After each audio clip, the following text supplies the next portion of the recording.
a kid, I remember, and just sort of being drawn to the altar, kind of drawn to the priesthood.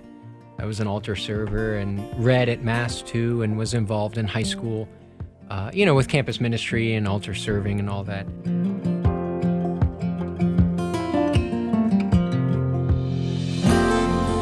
The priests that I came to know at Jesuit high school, even after being a priest for some of them decades, they still enjoyed it. They still looked forward to their ministry. And for me, that was a real confirmation of the fact that I could do that too, that I could be a priest for a number of years and, still be fulfilled, still find joy. To see that witness of a priest on campus, the witness of sisters, the witness of someone living religious life, and to be exposed to that on a daily basis, which is why I'm so delighted that as of recently, we've had a surplus of priests here in the diocese such that we've been able to put priests back on the campuses of our high schools.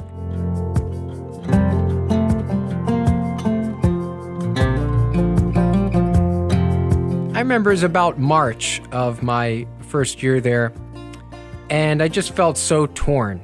Do I want to pursue this career in journalism? Do I want to step away and discern further the priesthood? I said, look, God, you got to give me a sign. You got to give me something big. And I think we've all done this, right? We've all asked for signs. That same evening, one of my friends from in the common room of our dorm, he said, who were those people that you had lunch with today? I said, oh, that's some of the priests here at Spring Hill. I like to get to know them and hear their stories.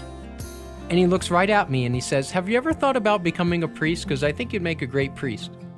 And this was on the same day that I asked for that sign, that big sign from God. But even though I got that big sign, that kind of lightning bolt moment, there were always so many little signs along the way. And even as I've progressed further in the seminary, I've been able to look back and see, wow, God was communicating to me his will and his desire throughout really my whole life. And I can see now how he was at work.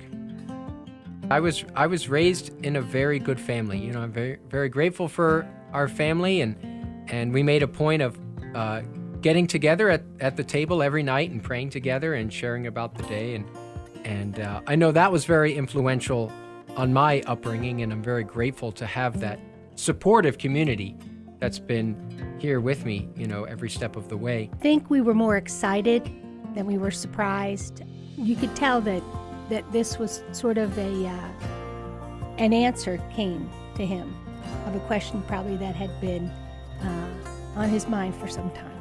He had told us that probably the strongest reason why young men may not go forward and pursue seminary and priesthood is because of their parents. And I think because Matt and I both knew that, we were conscious of that. And so there was never a time when we felt like we couldn't support Connor in his decision. Yeah, we had that answer already in our back pocket. So when Connor said it, we were like, oh, well, we're not going to be those parents. We already know that statistic. Yeah, so. He's from God, and we got to give him back.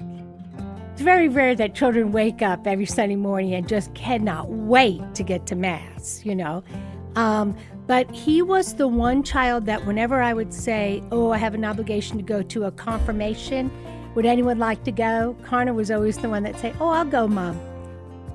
I see what priests do, and I pray for him and think about him a lot.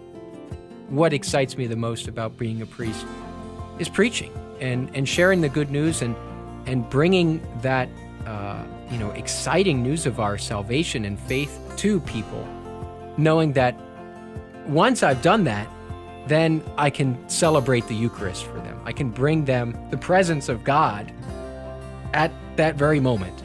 Jesus is working through me. So to know that ultimately this work is Jesus's and not mine, and not to get in the way of that.